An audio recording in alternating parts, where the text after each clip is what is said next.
હવે જોઈએ સ્વાધ્યાય 3.11. એક મુસાફર એક નવા શહેરમાં સ્ટેશન પર ઉતરીને ટેક્સી કરે છે. સ્ટેશનથી સુરેખ રોડ પર તેની હોટલ 10 કિલોમીટર દૂર છે.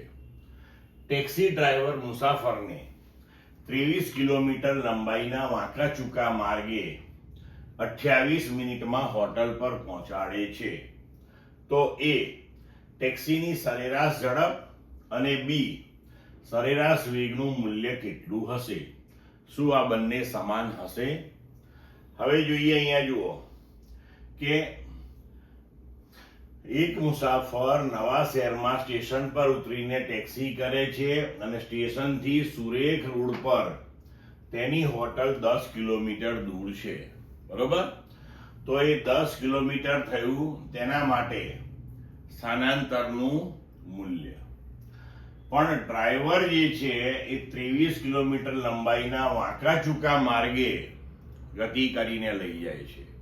તો 23 કિલોમીટર એ એની પથ લંબાઈ થશે અને સમયગાળો 28 મિનિટનો આપ્યો છે આપણને. તો હવે જુઓ, અહીંયા સ્થાનાંતર 10 કિલોમીટર, પથ લંબાઈ 23 કિલોમીટર, સમયગાળો 28 મિનિટ એટલે 28 ભાગ્યા 60 કલાક થશે આપણા માટે. બરોબર? હવે એ ટેક્સીની સરેરાશ ઝડપ. તો સૂત્ર પ્રમાણે સરેરાશ ઝડપ એટલે પથ લંબાઈ ભાગ્યા સમયગાળો. તો સરેરાશ ઝડપ પથ લંબાઈ એટલે 23 અને સમયગાળો એટલે 28 ભાગ્યા 60.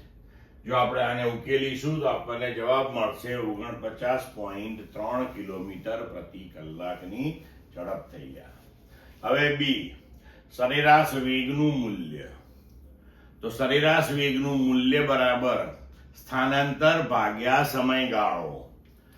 તો સ્થાનાંતર કેટલું છે? 10 કિલોમીટર, સમયગાળો 28 ભાગ્યા 60.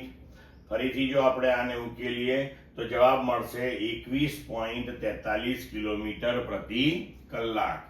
હવે કહ્યું છે કે આ બંને સમાન હશે? ના, દેખીતી રીતે જ આપણને ખ્યાલ આવે છે કે બંનેનું મૂલ્ય સમાન નથી.